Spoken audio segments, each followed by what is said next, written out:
O livro do caminho e da virtude. Tao Te Ching. Lao Tse.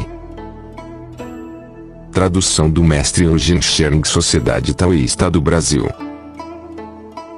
Introdução.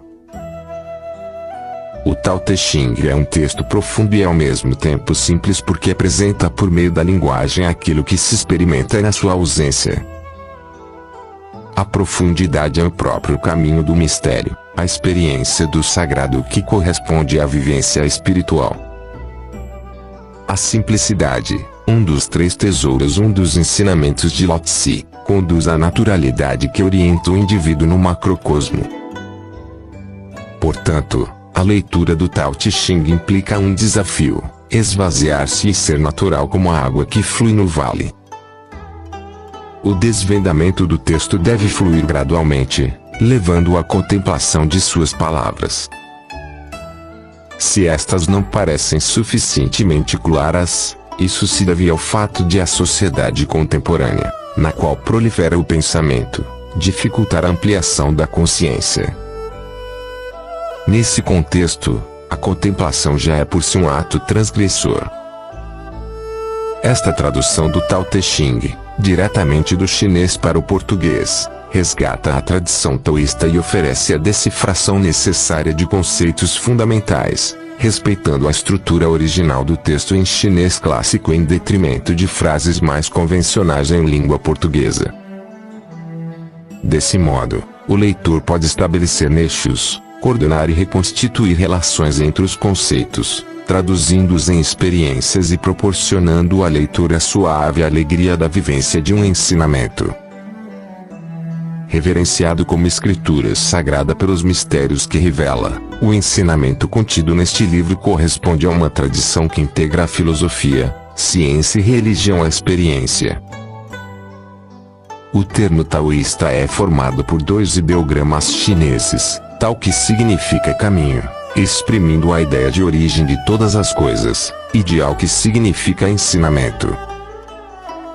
Portanto, taoísmo corresponde à tradição que vem do passado, que revela a origem. Por isso, o caminho da imortalidade, objetivo dos taoístas, é denominado via do retorno, indicando a volta ao princípio. Nesse caminho, a virtude se efetiva através da mediação de consciência e da compreensão dinâmica do universo para resgatar a ordem natural da vida. A escola taoísta tem como base o estudo de três obras, simbolizadas na imagem de uma árvore. A raiz é o I Ching, o livro das mutações; o tronco é o Tao Te Ching, livro do caminho e da virtude; e a flor é o Nao Ching, o livro da flor do sul. O Tao Te Ching é a estrutura central do taoísmo. Lao Tse revela um ensinamento que abrange o tempo infinito. Lao Tse corresponde à transmissão e conservação da tradição taoísta na imagem do mestre, manifestação do absoluto. Segundo o cânon taoísta, Lao Tse nasceu na província de Naui, na cidade de Guiyang, no 25º dia da segunda lua do ano Kentsen Dera Utin, no período entre 1324 e 1408 a.C. As circunstâncias do seu nascimento foram extraordinárias. De acordo com a tradição, sua gestação demorou 81 anos. Lao Tse foi concebido quando sua mãe engoliu uma pérola de luz, transformação da transparência sublime 2 em sopro, através da essência do sol. Seu pai era um famoso alquimista da dinastia Song que ascensionou com mais de 100 anos, envolvido pelos dragões celestiais. Sua mãe era considerada a encarnação do sopro Yin do seu anterior, sendo ao mesmo tempo sua mestra. Lao Tse nasceu do lado esquerdo das costelas da Sagrada Mãe, no jardim da família sob uma árvore de nome Li, a meixeira, com cabelos brancos e orelhas grandes. Por isso, recebeu o nome de Lao Tse, filho velho, e Lier, orelha grande da meixeira. Lao Tse tem também sentido de senhor do fim e do princípio, já que velho representa o fim enquanto filho representa o início. Sua juventude foi vivida no condado de Ku, localizado entre Longsan, Monte Dragão, e Gonsui, Rio Gu. Quando o imperador tirano Zhou assumiu o poder, Lao Tse mudou-se para a região sul do Xishan, no território do rei Wen, fundador da dinastia Zhou. Foi convidado pelo rei Wen para ser responsável pela biblioteca real. Mais tarde, foi nomeado para o cargo de historiador real, permanecendo como tal até o 19º dia da quinta lua do 25º ano da era do rei Zhao, quando solicitou dispensa e retornou à sua terra natal, acompanhado do escudeiro Shujia. No mesmo ano, Lao Tse iniciou sua grande viagem para o ocidente, com o intuito de chegar aos reinos da atual Índia, Afeganistão e Itália. Durante a viagem, permaneceu algum tempo na fronteira de Men e aceitou o oficial-chefe da fronteira como discípulo. Ditou-lhe vários escritos, entre eles o Tao Te Ching. Muitos anos depois, teve sua ascensão no deserto de Gobi, durante a qual emanou raios de luz em 5 cores, transformando-se em corpo de luz dourada e desaparecendo no céu.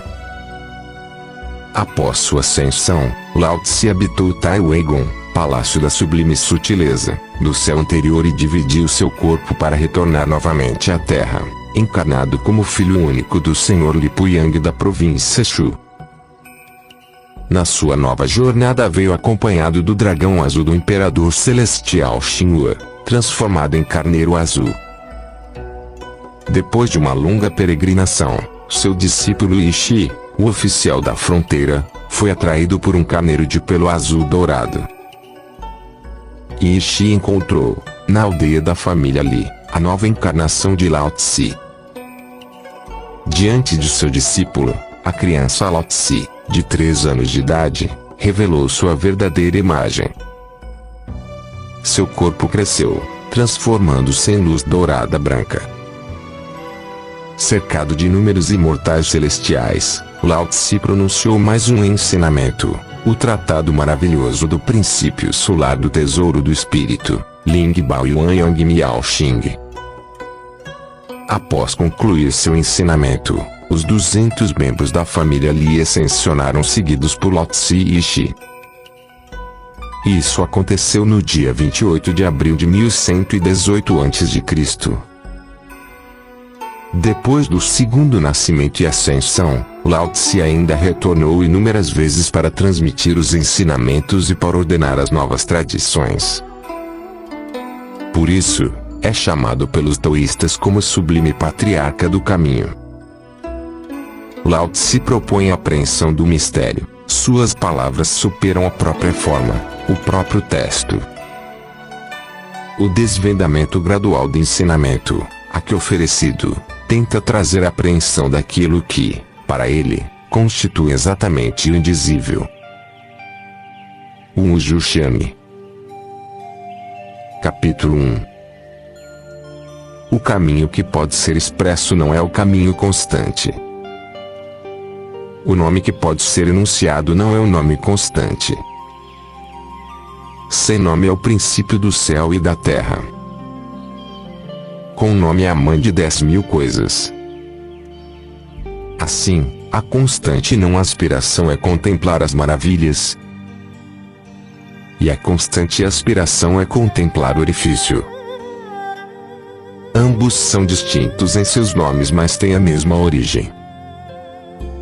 O comum entre os dois se chama mistério. O mistério dos mistérios é o portal para todas as maravilhas. Capítulo 2.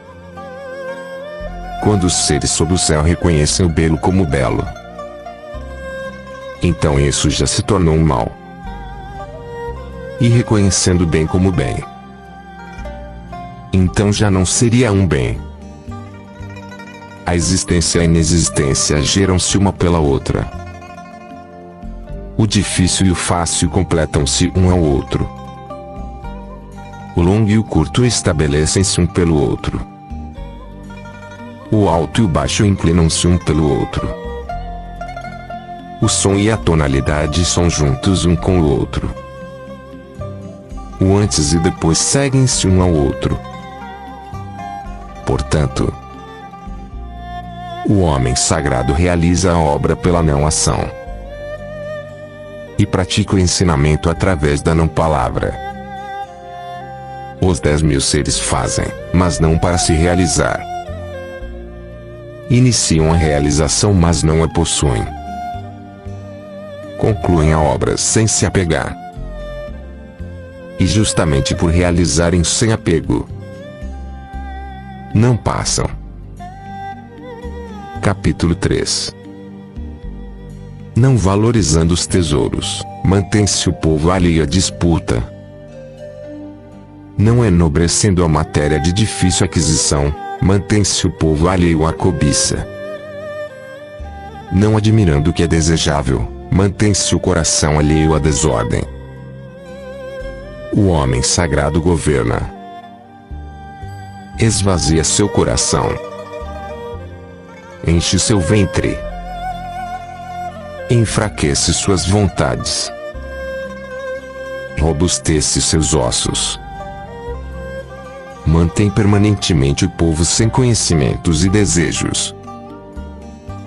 Faz com que os de conhecimento não se encorajem e não hajam. Sendo assim, nada fica sem governo. Capítulo 4. O caminho é o vazio, e seu uso jamais o esgota. É imensuravelmente profundo e amplo, como a raiz dos 10.000 seres. Cegando o corte, desatando o nó, harmonizando-se a luz, igualando-se a poeira, límpido como a existência eterna. Não sei de quem sou filho. Venho de antes do Rei Celeste. Capítulo 5. O céu e a terra não são bondosos. Tratam os 10.000 seres como cães de palha. O homem sagrado não é bondoso. Trata os homens como cães de palha. O espaço entre o céu e a terra assemelha-se a um folhe. É um vazio que não distorce. Seu movimento é a contínua criação. O excesso de conhecimento conduz ao esgotamento. E não é melhor do que manter-se no centro. Capítulo 6. O espírito do vale nunca morre. Isso se chama orifício misterioso. A porta do orifício misterioso é a raiz do céu e da terra. Seja suave e constante, usufruindo sem se apressar. Capítulo 7. O céu é constante, a terra é duradoura. O que permite a constância e a duração do céu e da terra é o não criar para si. Por isso são constantes e duradouros. Assim, o homem sagrado deixa seu corpo para trás e o corpo avança. Além do corpo, o corpo permanece. Através do não-corpo, conclui o corpo. Capítulo 8. A bondade sublime é como a água.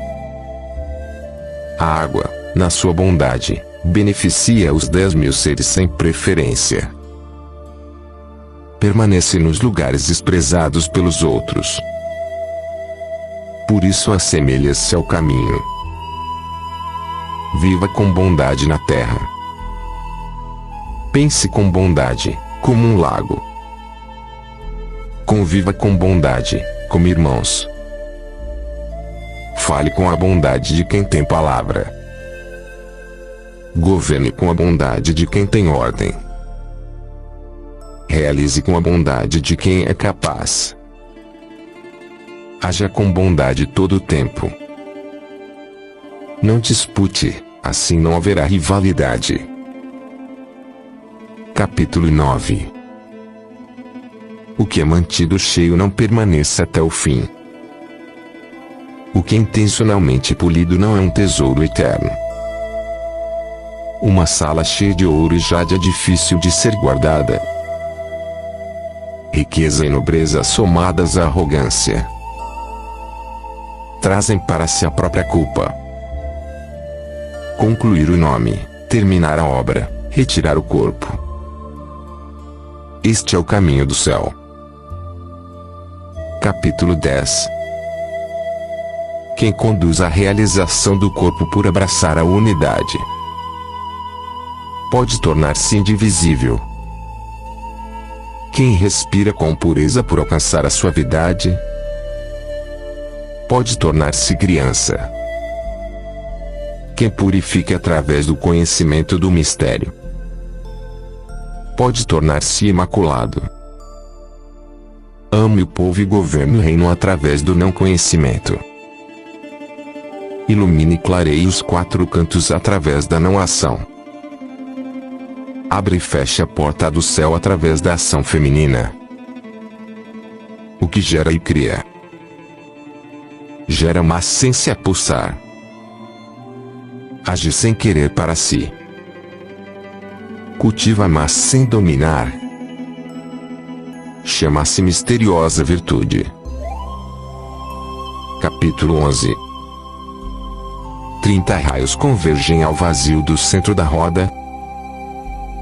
Através dessa não existência existe a utilidade do veículo.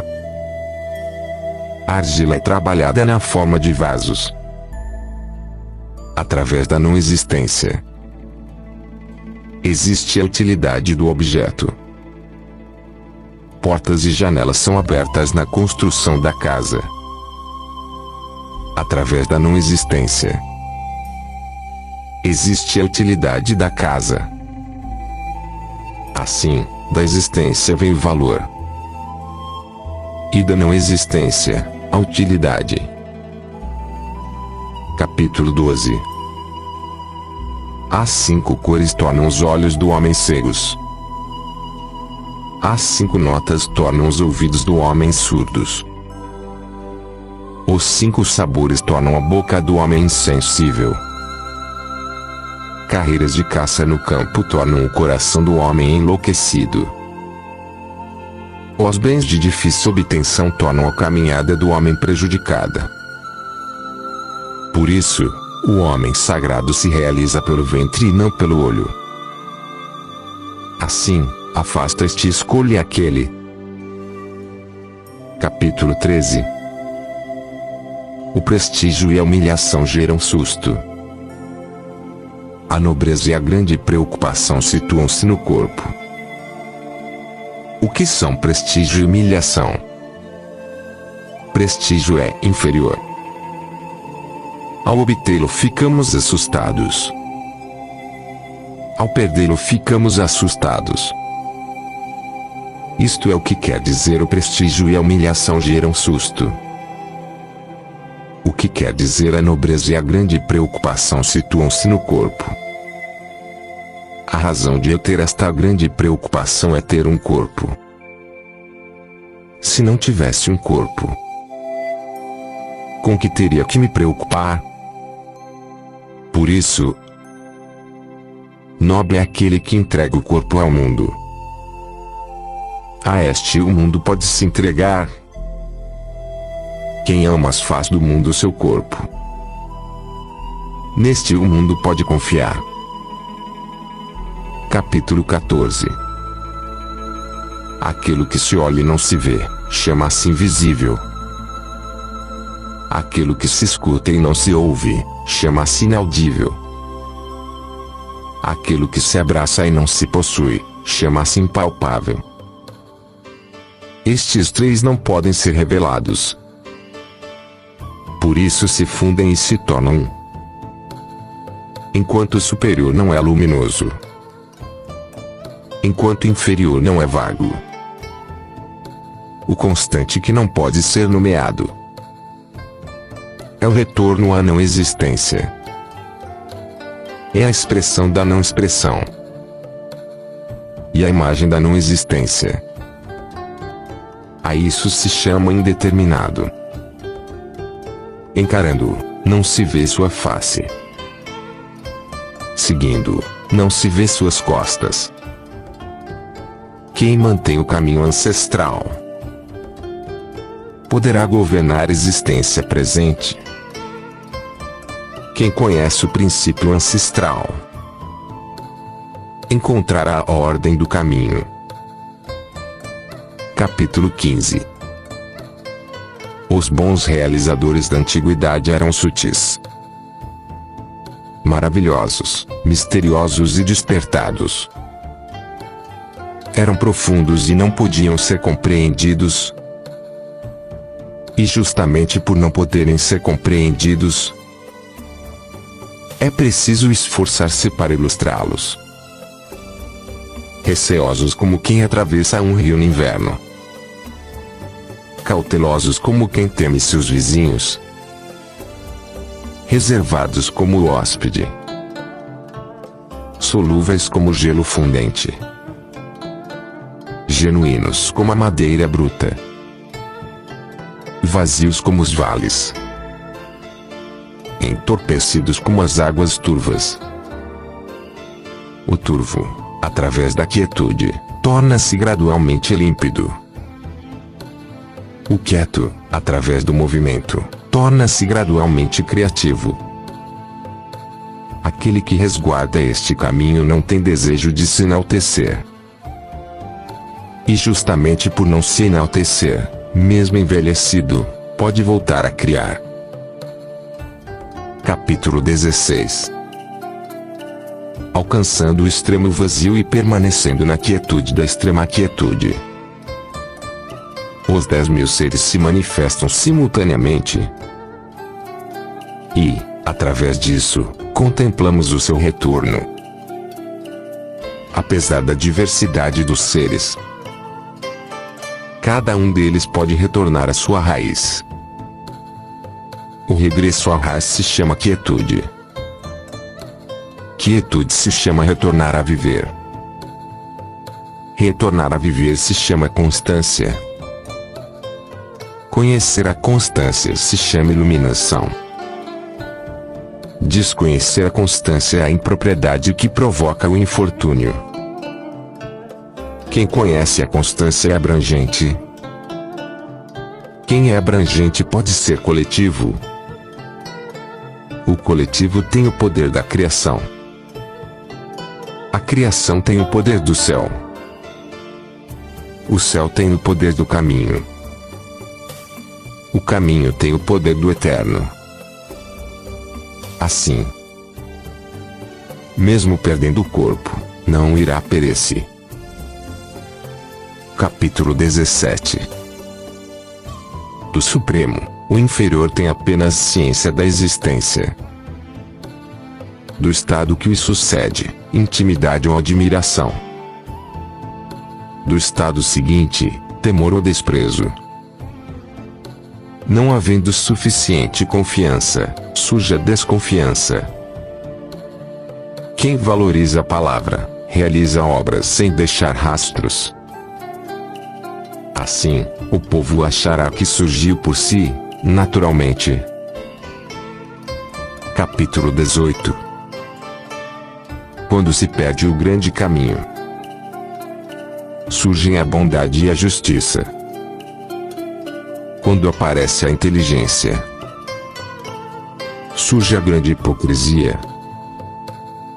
Quando os 6 parentes não estão em paz, surgem o amor filial e o amor paternal. Quando há desordem e confusão no reino, surge o patriota. Capítulo 19. Anule o sagrado e abandone a inteligência, e o povo 100 vezes se beneficiará. Anule a bondade e abandone a justiça, e o povo retornará ao amor filial e ao amor paternal. Anule a engenhosidade e abandone o interesse, e não haverá mais ladrões nem roubos. Se estas 3 frases ditas não são o suficiente, Então faça existir aquilo em que se possa confiar, encontrando e abraçando a simplicidade, reduzindo o egoísmo e diminuindo os desejos. Capítulo 20. No ensinamento pela supressão não há preocupações. Entre aceitar e repudiar, qual a diferença? Entre apreciar e desprezar, qual a distância? O que os homens temem, poderiam não temer. Abandone isso antes que se esgote. Os homens se agitam como um festejo na grande prisão, ou como subir a varanda na primavera.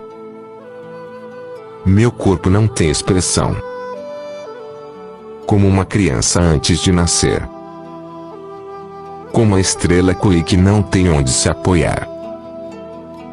As pessoas todas possuem excesso. Somente eu aparento estar perdendo. Sou como um ignorante que tem o coração puro. Os medíocres vivem lúcidos. Somente eu aparento estar confuso. Os medíocres vivem lúcidos. Somente eu estou introspectivo, indefinido como uma infinita noite silenciosa. As pessoas todas têm um ego. Somente eu ignoro, considerando precário. O que quero que me distinga dos demais é valorizar o alimentar-se da mãe. Capítulo 21. A abrangência da virtude do orifício é seguir apenas o caminho. O caminho, enquanto existência, é indistinguível e indescritível. Dentro do indistinguível e indescritível há uma existência. Dentro do indistinguível e indescritível há uma imagem. E dentro dessa profunda obscuridade há uma essência. Essa essência é absolutamente autêntica. E dentro dela há uma prova. Desde a antiguidade até hoje o seu nome nunca foi esquecido. E ele pode observar a beleza e a bondade de tudo. Como posso saber a causa da beleza e da bondade de tudo? E através da prova. Capítulo 22. Curvar-se permite a plenitude. Submeter-se permite a retidão. Esvaziar-se permite o preenchimento. Romper permite a renovação. Possuir pouco permite a aquisição. Possuir muito permite a ganância. Por isso, o homem sagrado abraça a unidade, tornando-a modelo sob o céu. Não julga por si, por isso é óbvio. Não vê por si, por isso é resplandecente. Não se vangloria, por isso há realização. Não se exalta, por isso cresce. Só por não disputar, nada pode disputar com ele. Antigamente se dizia, curvar-se permite a plenitude. Como poderiam ser palavras vazias? Assim, ao alcançar a plenitude encontra-se o retorno. Capítulo 23. Falar pouco é o natural.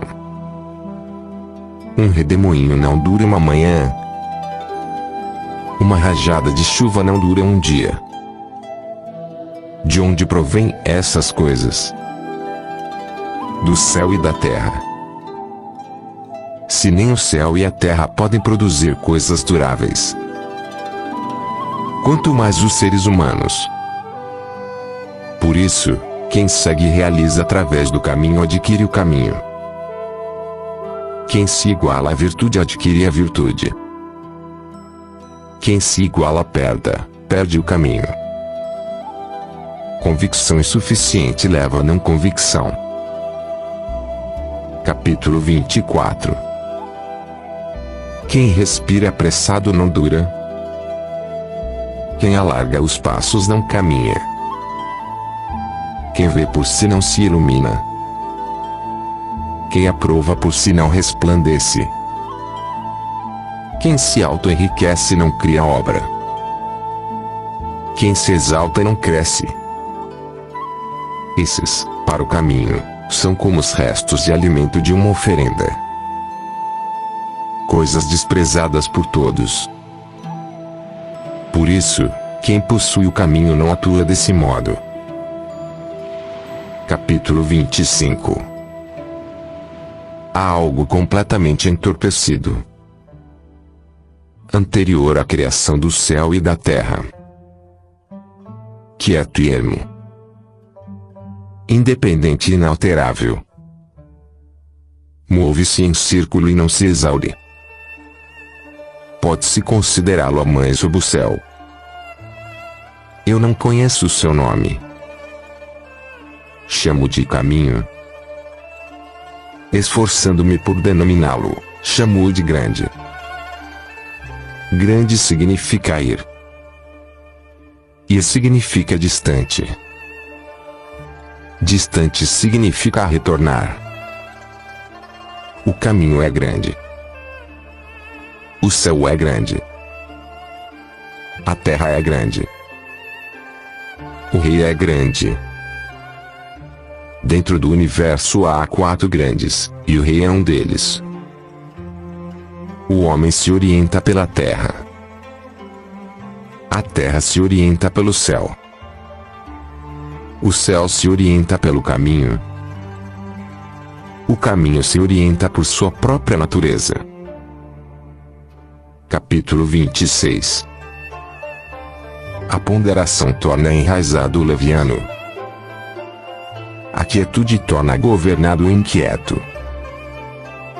Por isso o homem superior termina o dia de caminhada sem se afastar da ponderação e dos recursos. Embora existam maravilhas em perspectiva, permanece quieto e naturalmente transcendente. Como pode um senhor de 10.000 veículos utilizar seu corpo levianamente sob o céu? Ao ser leviano, perderia a raiz. Ao ser inquieto, perderia o governo. Capítulo 27.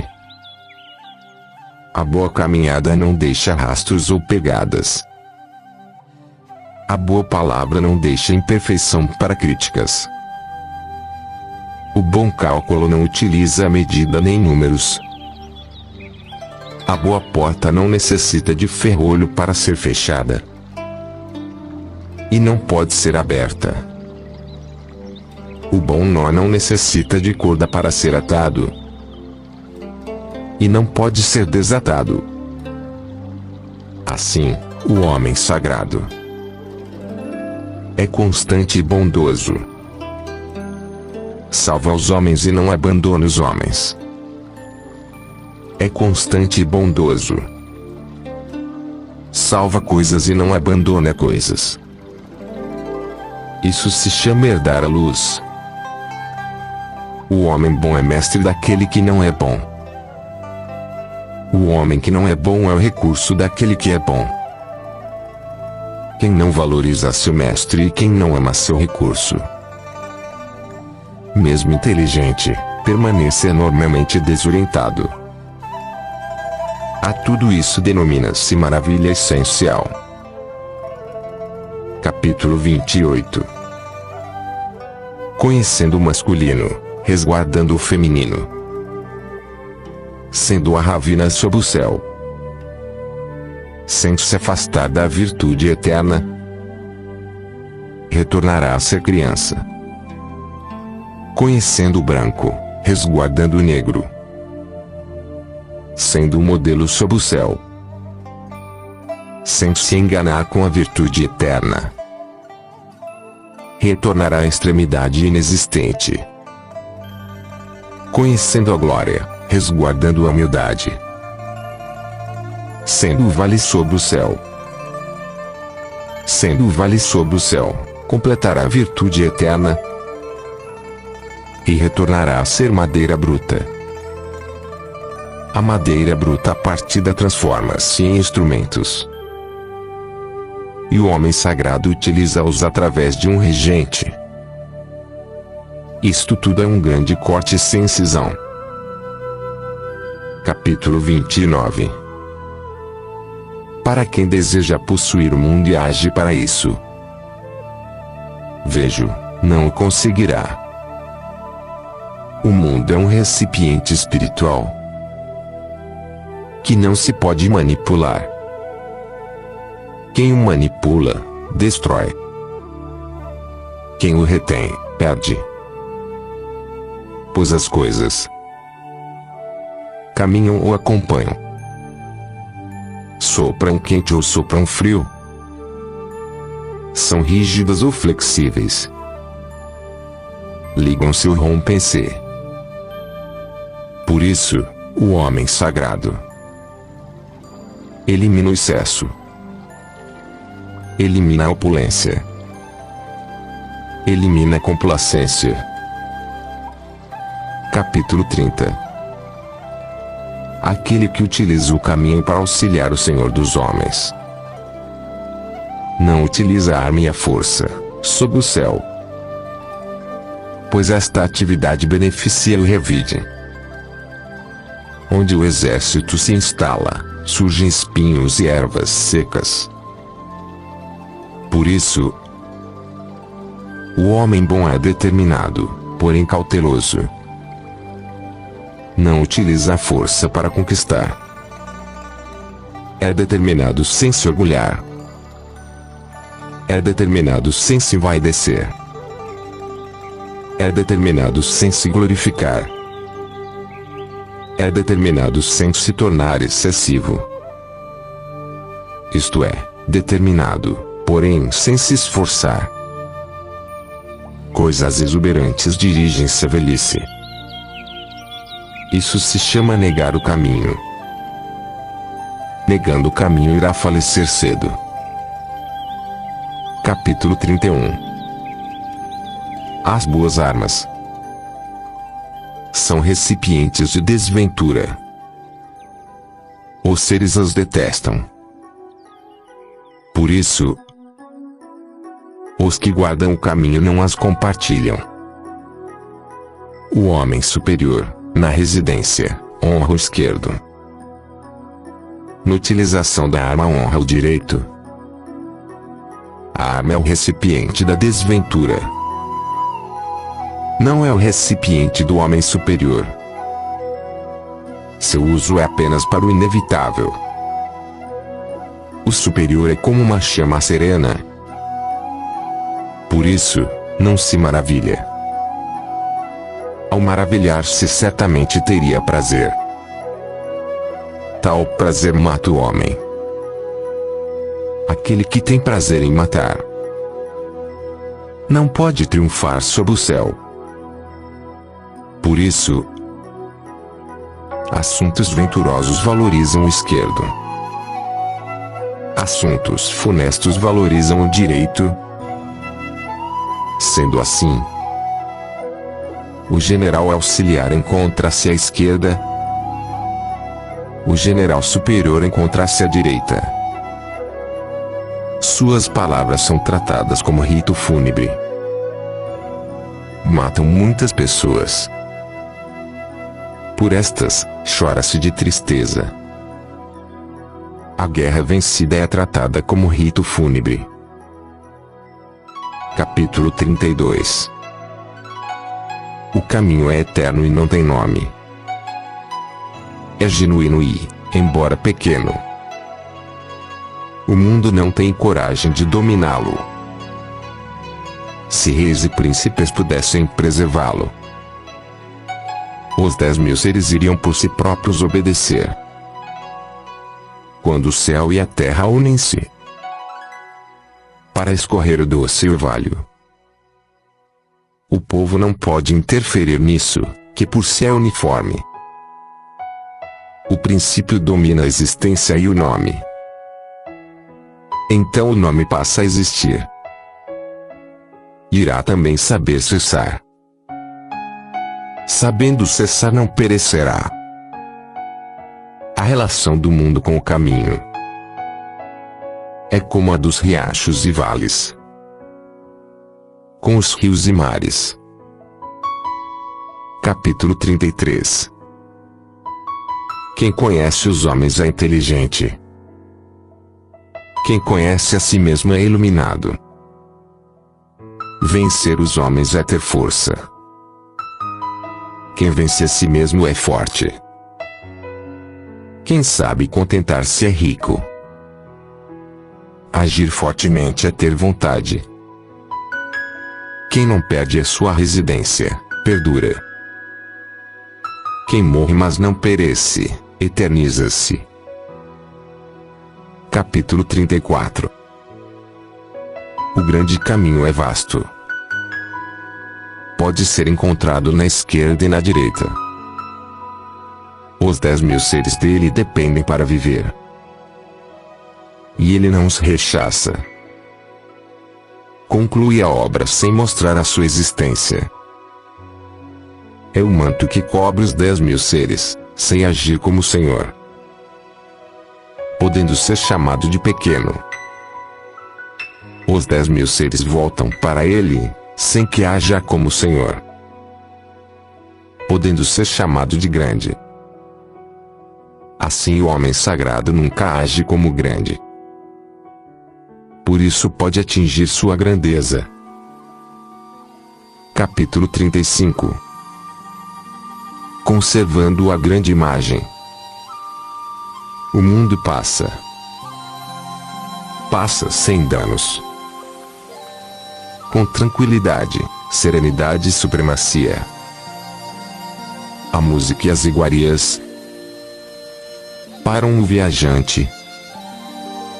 As palavras que nascem do caminho são insossas, carecem de sabor. Olhar não é suficiente para vê-lo. Escutar não é suficiente para ouvi-lo. Usar não é suficiente para esgotá-lo. Capítulo 36. Para querer iniciar o recolhimento, é necessário consolidar a expansão. Para querer iniciar o enfraquecimento, é necessário consolidar o fortalecimento. Para querer iniciar o abandono, é necessário consolidar o amparo. Para querer iniciar a subtração, é necessário consolidar o aumento. Isto se chama breve iluminação. O suave e o fraco vencem o rígido e o forte. Os peixes não podem separar-se do lago. O reino que tem o instrumento afiado não pode colocá-lo à vista do homem. Capítulo 37. O caminho é uma constante não ação, que nada deixa por realizar. Se reis e príncipes pudessem resguardá-lo, os 10.000 seres iriam se transformariam por si. Porém, se na transformação despertassem desejos, eu iria estabilizá-los através da simplicidade do sem nome. A simplicidade do sem nome também se inicia no não desejo. O não desejo traz quietude. O céu e a terra, por ser, estarão em retidão. Capítulo 38. A virtude superior não é virtude. Assim, possui a virtude. A virtude inferior não perde a virtude. Assim, não possui a virtude. A virtude superior é não ação, pois não utiliza ação.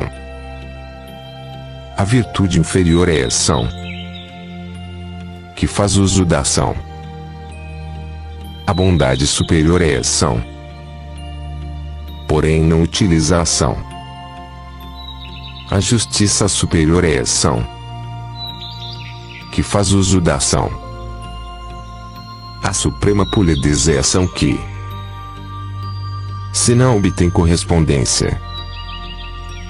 Repeli usando o braço como reação. Por isso, a perda do caminho segue-se então a virtude. A perda da virtude segue-se então a bondade. A perda da bondade segue-se então a justiça. A perda da justiça segue-se então a polidez. Assim a polidez é o empobrecimento da fidelidade e da confiança. É o princípio da confusão. Aquele de conhecimentos avançados. Como a flor do caminho. É o princípio da estupidez.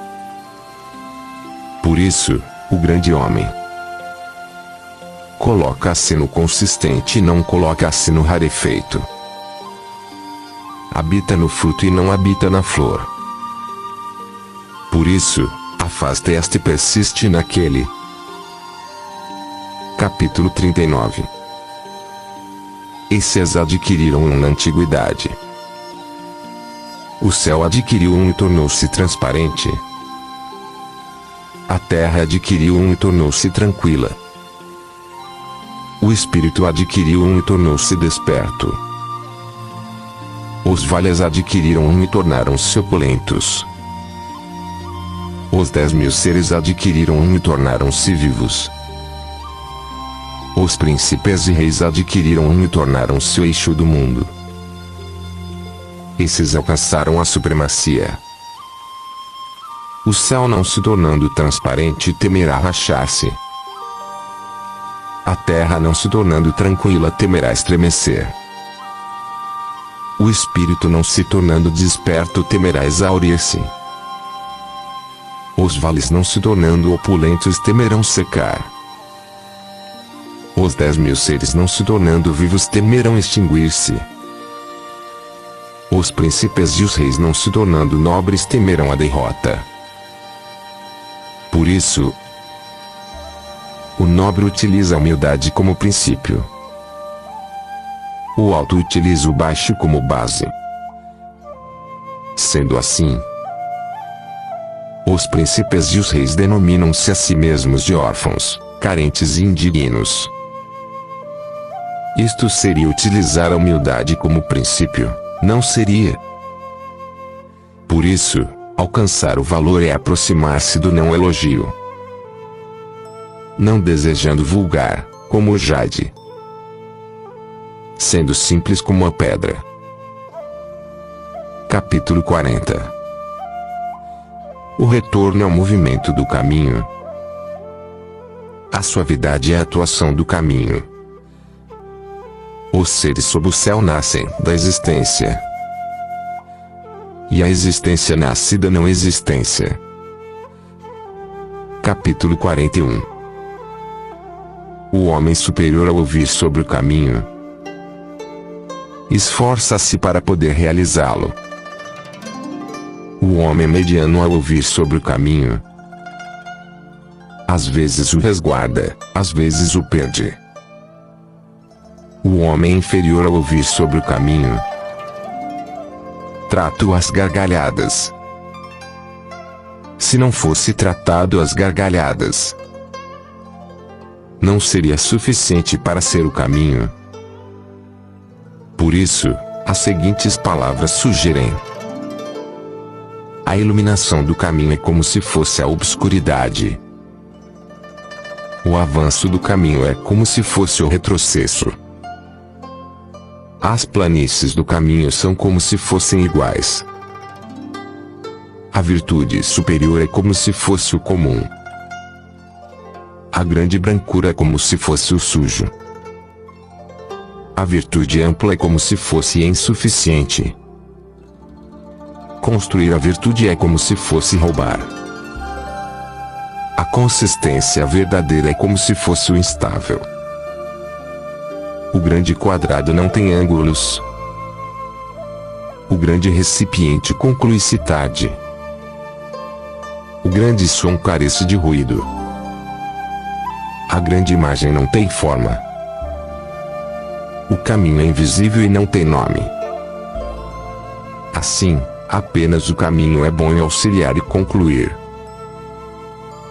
Capítulo 42. O caminho gera o 1 gera o 2. O 2 gera o 3. O 3 gera os 10.000 seres. Os 10.000 seres se cobrem com o obscuro e abraçam o claro. E se harmonizam através do esplêndido sopro. O que os homens detestam são os órfãos, os carentes e os indignos. Mas é assim que os reis e príncipes se denominam. Por isso as coisas, ao serem diminuídas, irão aumentar. Aumentadas, irão diminuir. O que os homens ensinaram eu também ensino com o mesmo sentido. Os rígidos troncos não mereceram a sua morte. Eu irei utilizar isto como o pai do ensinamento. Capítulo 43. Sob o céu.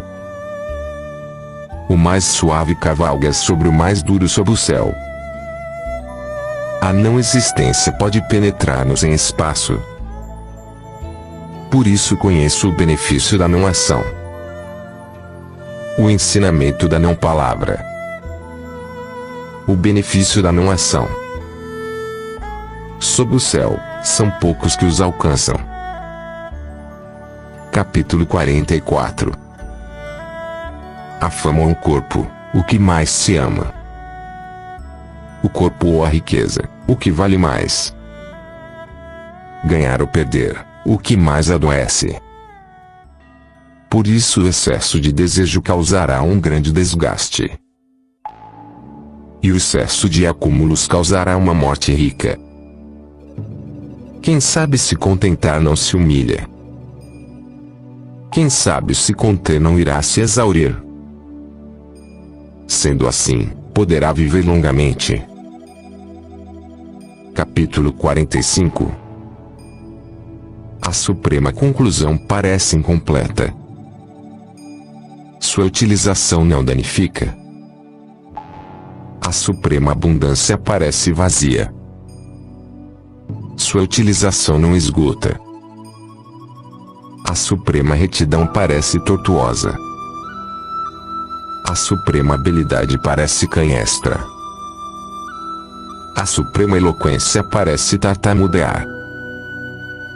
O movimento vence o frio. A quietude vence o calor.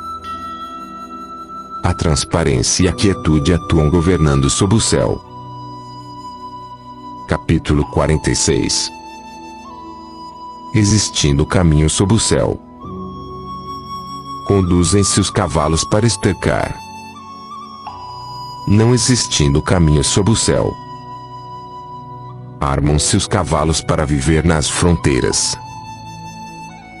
Não há delito maior do que estimar os desejos. Não há calamidade maior em não saber se contentar.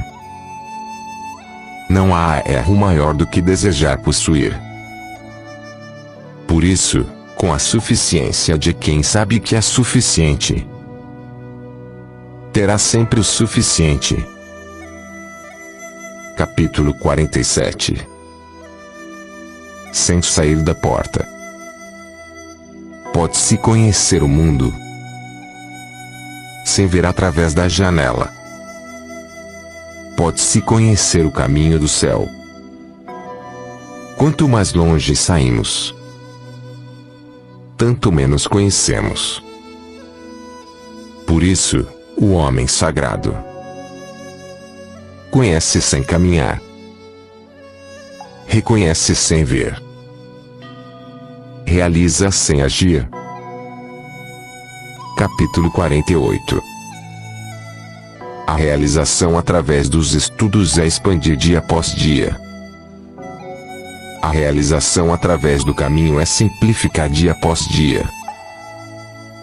Simplificando e simplificando mais, até alcançar a não ação. Na não ação não há o que não possa ser feito. Apoderar-se do mundo é permanecer através da não atividade. Ao surgir a atividade, já não é mais suficiente para apoderar-se do mundo. Capítulo 49. O homem sagrado não tem coração. Toma o povo como seu coração. Com os bons faço o bem. Com os que não são bons faço o bem também. Adquirindo o bem. Com os sinceros sou sincero. Com os que não são sinceros sou sincero também.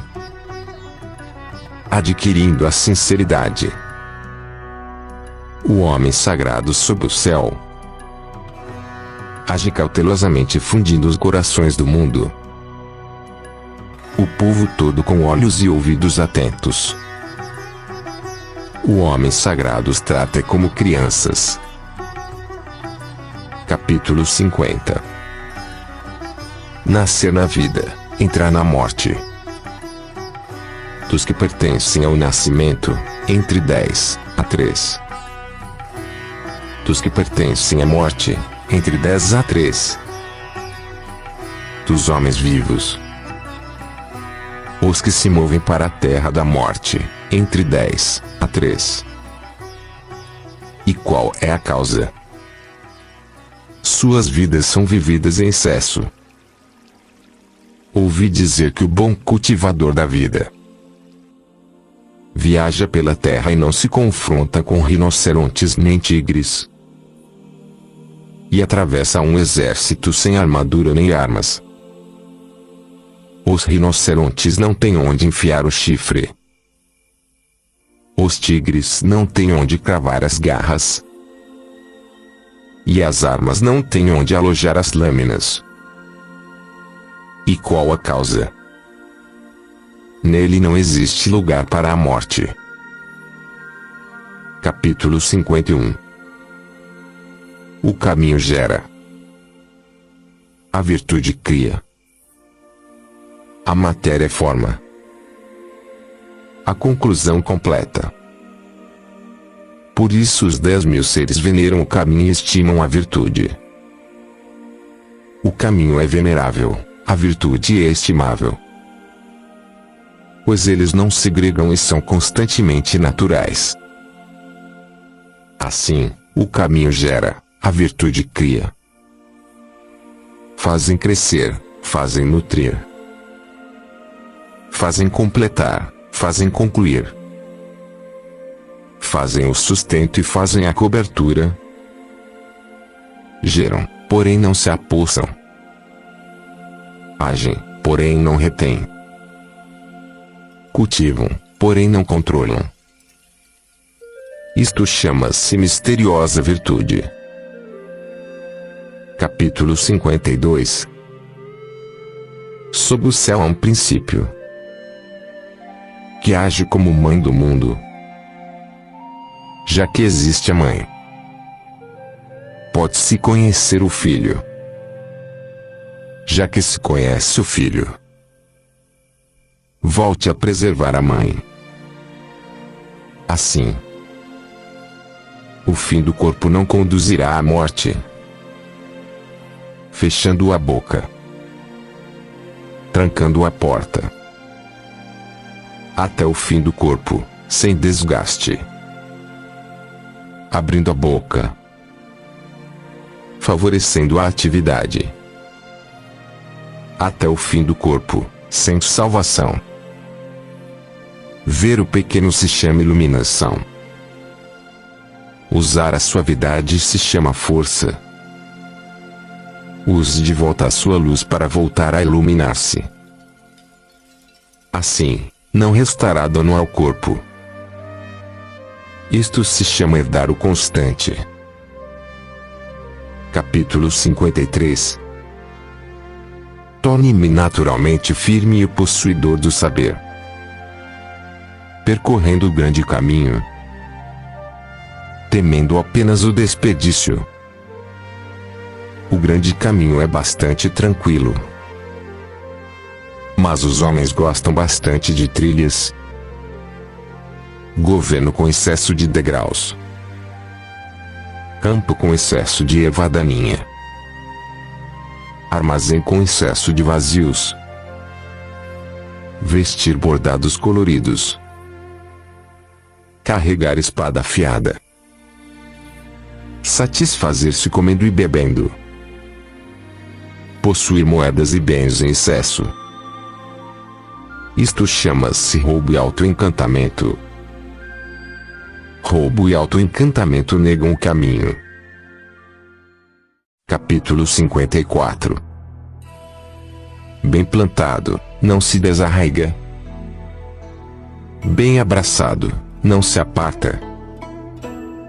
Assim, filhos e netos não cessam de cultuar.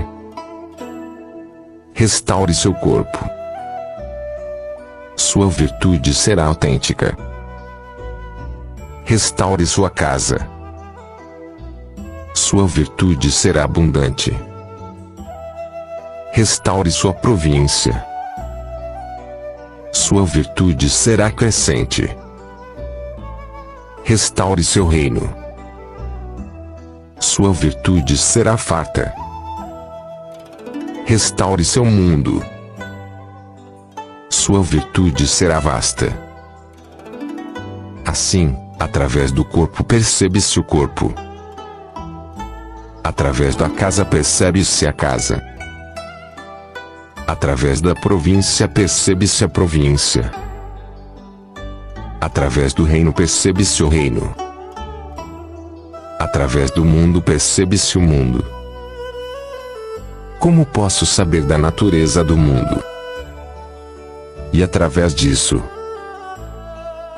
Capítulo 55. Quem possui a virtude em abundância é como um recém-nascido. Os insetos não picam. As aves de rapina e os animais bravios não o agarram. Tem ossos leves e cartilagens macias, mas pegam com firmeza. Desconhece a união de macho e fêmea, mas seu órgão se desperta pela plenitude da essência. Grita até o fim do dia, mas não fica rouco pela plenitude da harmonia. Conhecer a harmonia chama-se constância. Conhecer a constância chama-se iluminar. Enriquecer a vida chama-se esclarecer. E o coração que ordena o sopro chama-se força.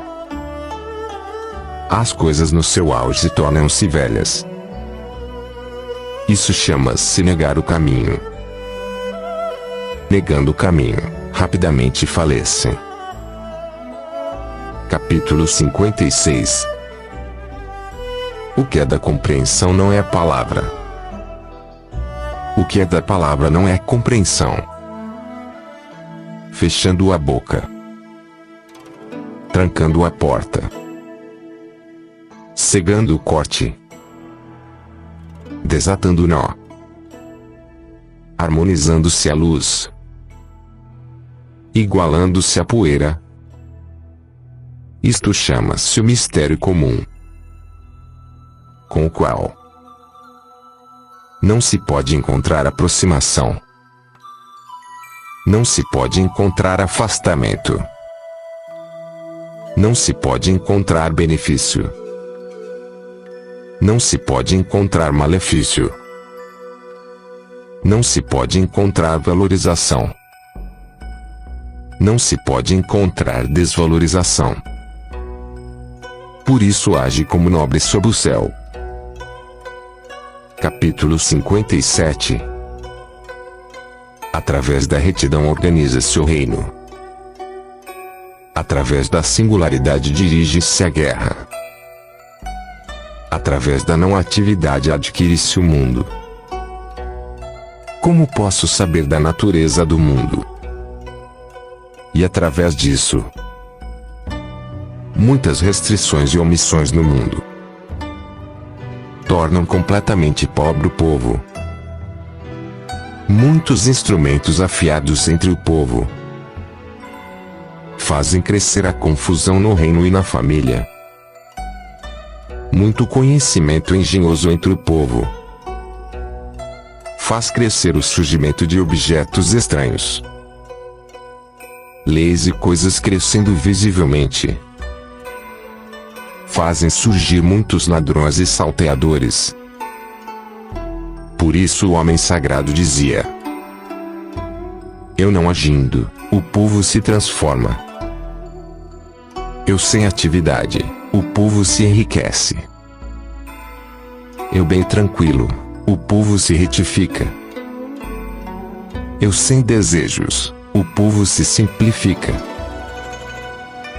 Capítulo 58. Onde governa a tolerância, o povo tem tranquilidade. Onde governa a discriminação, o povo tem insatisfação. É na desgraça que se encontra a felicidade. É na felicidade que se esconde a desgraça.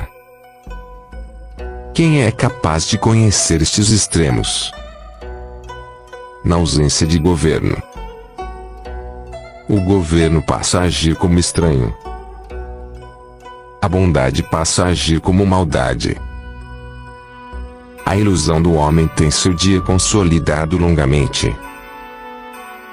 Seja quadrado sem corte. Seja honesto sem humilhar. Seja reto sem abuso. Seja luminoso sem ofuscar. Capítulo 59. Para reger o homem e servir o céu. Nada como ser o modelo. Somente sendo o modelo pode-se dominar cedo. Dominar cedo significa aumentar o acúmulo de virtude.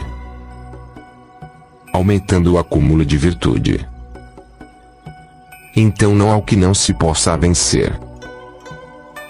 Não havendo o que não se possa vencer, não se conhece seu extremo.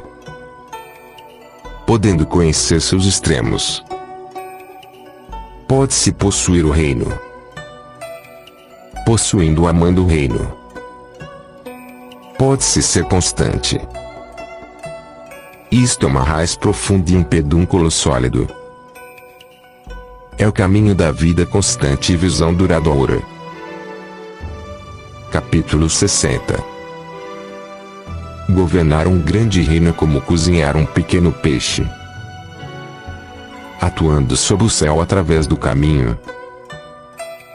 Seus demônios não são despertados.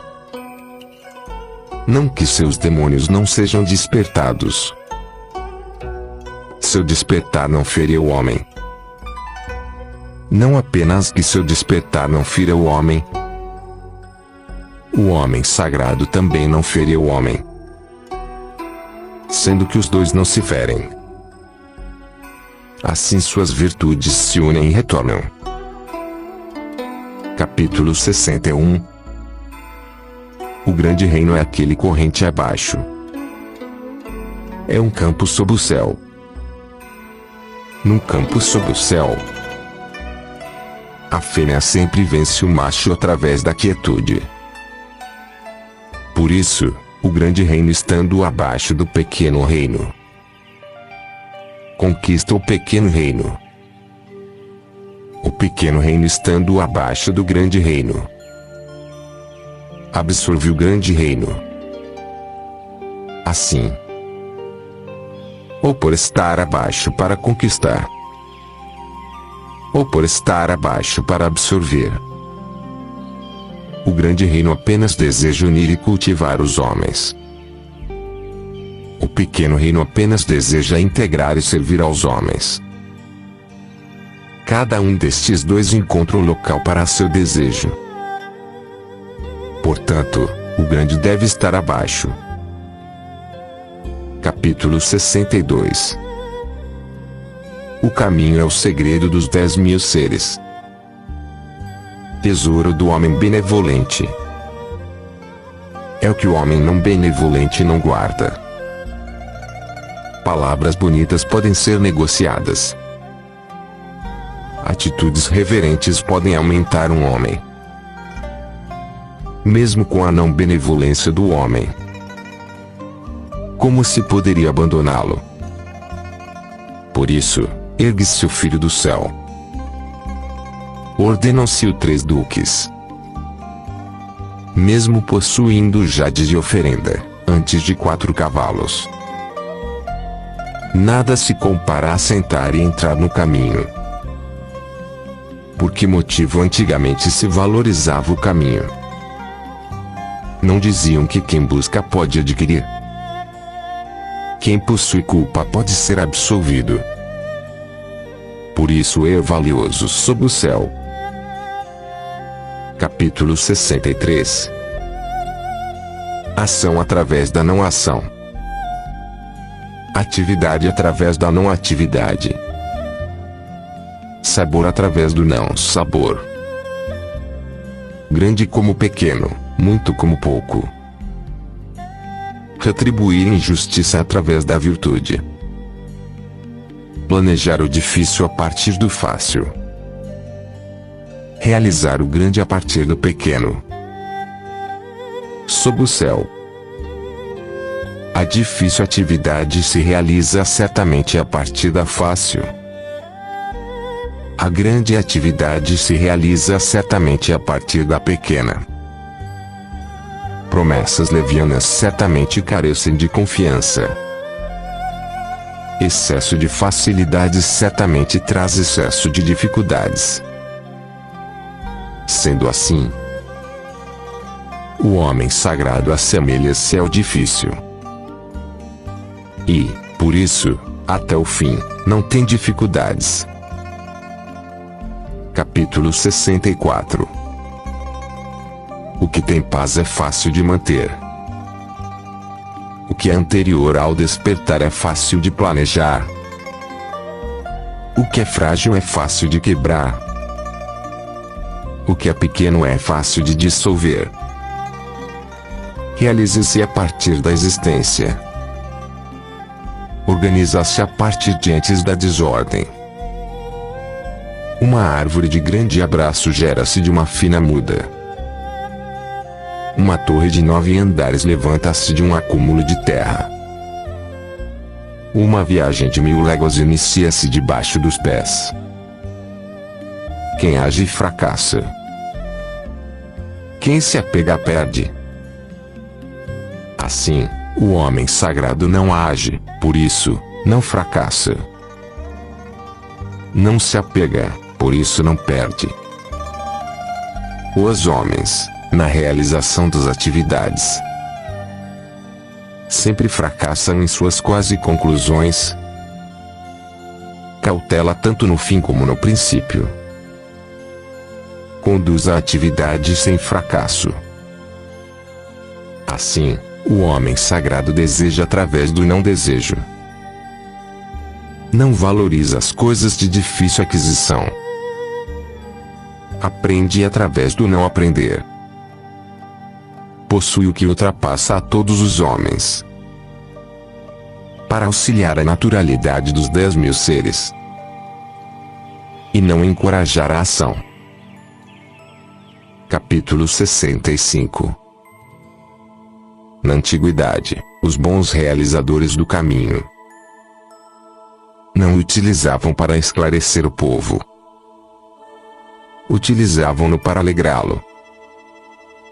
A dificuldade de se governar o povo é devida aos seus conhecimentos. Por isso, utilizando o intelecto para governar o reino, tem-se furtos no reino. Não utilizando o intelecto para governar o reino, tem-se virtude no reino. Aquele que conhece estes dois também se orienta por estes modelos. O constante conhecimento de orientar-se por estes modelos chama-se misteriosa virtude. A misteriosa virtude é a profunda e longa, inverso das coisas. Naturalmente, após isso, alcança-se a grande fluência. Capítulo 66. O que pode tornar os rios e mares reis dos sem vales? E saber situar-se embaixo. Por isso podem ser os reis dos sem vales. Assim, o homem sagrado aspirando estar acima dos homens, coloca suas palavras abaixo das deles. Aspirando estar à frente dos homens, coloca seu corpo atrás dos deles. Portanto, situa-se em cima, mas seu povo não sente o peso. Situa-se à frente, porém o povo não é lesado. Assim, o mundo alegra-se em exaltá-lo, porém sem desgosto. Como ele não disputa, o mundo não pode disputar com ele. Capítulo 67. Sob o céu todos se consideram o grande. Não riu disso. O grande sendo grande. Por isso não ri. Se risse, há muito teria se tornado pequeno. Eu tenho 3 tesouros que valorizo e preservo. O primeiro chama-se afetividade. O segundo chama-se simplicidade. E o terceiro chama-se não encorajar ser o dianteiro sob o céu. Assim, através da afetividade pode-se ter coragem. Através da simplicidade pode-se ter amplitude. Não encorajando ser o dianteiro sob o céu, pode-se concluir o instrumento do Eterno. Hoje, abandonando a afetividade e tendo coragem, abandonando a simplicidade e tendo amplitude, abandonando o ulterior e tornando-se o dianteiro. Isso é morrer. Através da afetividade, com a manifestação, é ordenada a retidão. Com o resguardo, é ordenada a duração. Quando o céu quer salvar, utiliza a afetividade como proteção. Capítulo 68. Na antiguidade, os bons praticantes de cavalheirismo não eram belicosos, bons em guerrear, sem ira, bons em vencer os inimigos, sem disputa, bons em empregar os homens, agindo como o inferior. Isso se chama a virtude da não disputa. Isso se chama a força de empregar os homens. Isso se chama a supremacia da união com o céu e a antiguidade. Capítulo 69. Sobre o uso da arma hectares, um provérbio. Não me encorajo a agir como anfitrião. Prefiro agir como hóspede. Não me encorajo em avançar uma polegada. Prefiro recuar um pé. Isso se chama mover não movendo. Agarrar não abraçando. Defender não lutando. Enfrentar sem inimizade. Não há desgraça maior do que humilhar o inimigo. Humilhando o inimigo, então, arriscamos perder nosso tesouro.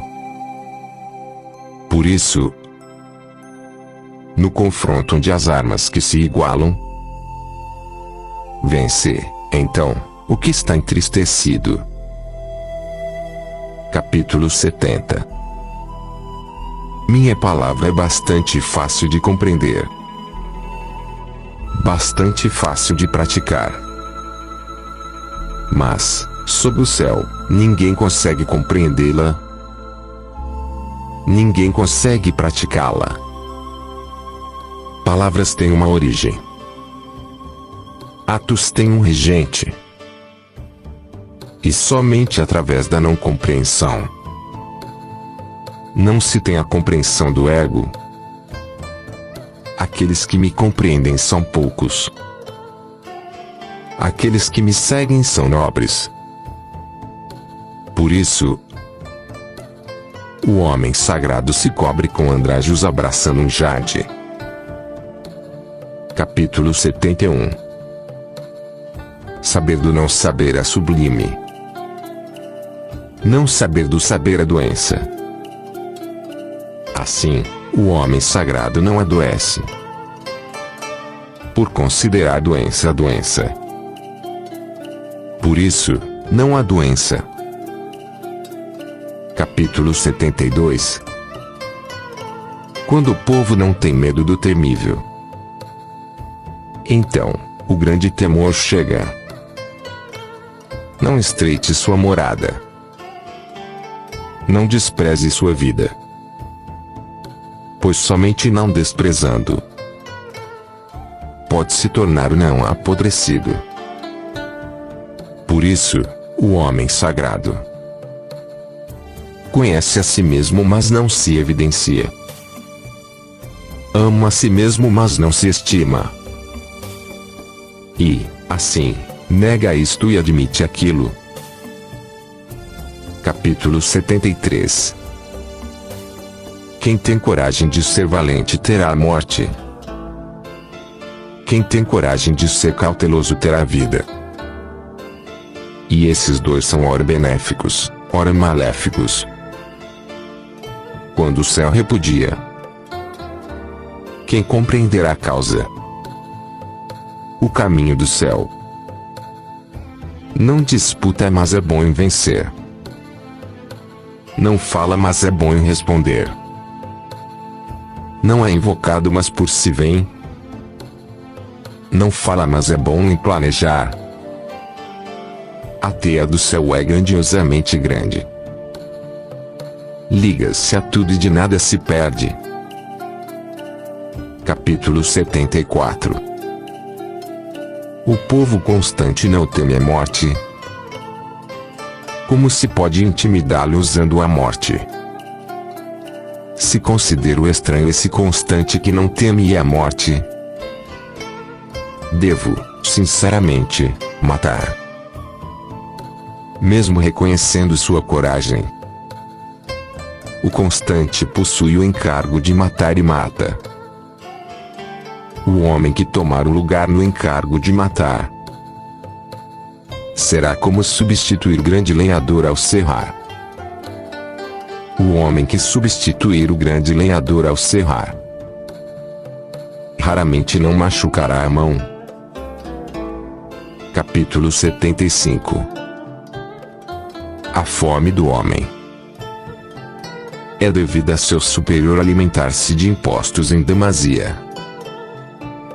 Por isso existe a fome. A difícil governabilidade de 100 famílias é devida a seu superior agir intencionalmente. Por isso existe o desgoverno. A fácil morte do povo é devida a viver-se uma vida de excessos. Por isso existe a morte fácil. Assim, apenas aqueles que não utilizam a vida para agir são bons em valorizar a vida. Capítulo 76. O homem ao nascer é tenro e brando. Ao morrer é rígido e duro. A erva, a madeira e os 10.000 seres ao brotarem são como a suave penugem do ventre do pássaro. Ao morrer são secos e murchos. Por isso, os rígidos e duros são companheiros da morte. Os tenros e brandos são companheiros da vida. Sendo assim, as armas duras não vencem. As árvores duras são comuns. Por isso, os rígidos e duros moram embaixo. tenros e brandos situam-se em cima. Capítulo 77. O caminho do céu é como o retesar do arco. A parte superior abaixa, a parte inferior sobe. A parte que possui sobra é diminuída. A parte não suficiente é completada. O caminho do céu diminui a sobra possuída. Completa o não suficiente. Mas o caminho do homem não se orienta assim. Diminui do não suficiente para oferecer ao que possui sobra. Mas quem pode possuir sobra para oferecer ao mundo? Somente aquele que possui o caminho. Por isso, o homem sagrado age sem querer para si. Conclui a obra, mas não se apega. E não deseja mostrar sua eminência. Capítulo 78. Sob o céu, nada é mais suave e brando que a água. No entanto, para atacar o que é rígido e duro, nada pode se adiantar a ela. Nada pode substituí-la. Assim, a suavidade vence a força. O brando vence o duro. Sob o céu, não há quem não saiba. Não há quem possa praticá-lo.